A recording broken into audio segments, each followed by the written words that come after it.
صحابای پیغمبر چی گفتند؟ گفتند ما یک منظره عجیب دیدیم، ای حبیب خدا اگر اجازت باشد باید نقل کنیم. گفتند نقل کنیم.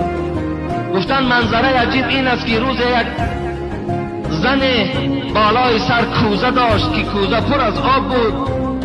وقتی با کوچه می گذشت بناگاه یک جوان آمد و از دست این زن داشت و دست او را تاب داد به سوی قفا و یک ضرب دیگر در کوزه این زن زد و کوزه در زمین زد.